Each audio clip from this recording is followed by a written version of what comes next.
Twitter versus Elon Musk is still 2 months away, but the stakes got much higher today with a report from the Washington Post concerning whistleblower accusations that the company misled regulators. So where do we go from here? Alexis Keenan has where we go next and appears to be going to a courtroom quickly for a hearing. Yes, but first things first, we got to talk about this whistleblower report. That's the big news today. Yes, there are some motions that were decided by the judge today, kind of going through the discovery. What does Twitter want? What does Musk want? And kind of laying the ground rules for what documents each side can get. Though this morning, those big reports came out from the Washington Post and CNN from a whistleblower. His name is Peter Zatko. He's known as Mudge. He's one of those good hackers that companies hire to make sure that their platforms, their cybersecurity is safe. For not only their own company, but also for users. In Twitter's case, big deal for third-party users on the platform. So he filed this whistleblower complaint with the FTC, the SEC, and the DOJ, saying that Twitter's top executives have been misleading federal regulators, also its own board, as well as possibly violating the FTC agreement that the company reached in 2011 over protecting third-party user data on the platform.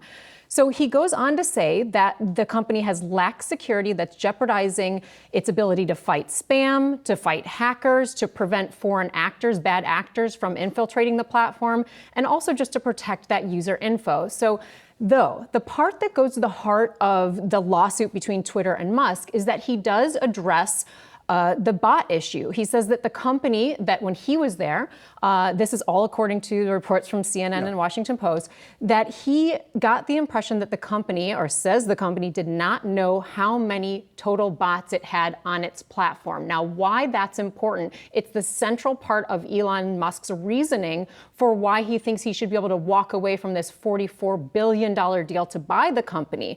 Now, Twitter, in its response to Yahoo Finance, says this. They say that what we've seen so far is a false narrative about Twitter and our privacy and data security practices that is riddled with inconsistencies and inaccuracies and lacks important context. That's what they say about this whistleblower report, calling Zatko's employment there at the company ineffective leadership, also poor performance. He was fired back in January from the company. And they also say that this is opportunistic timing by him to file this report, given the pending litigation. However, what's really important here is that if these claims are true, that completely changes the nature of the case between Musk and Twitter. Because if they're true, then that changes the case to potentially a fraud case and not a case about material adverse effects, which is a really tough case to prove in a merger and acquisitions deal. Except for the fact that Twitter's SEC filings admitted they weren't exactly entirely clear how many they had, and Elon Musk waived due diligence. So a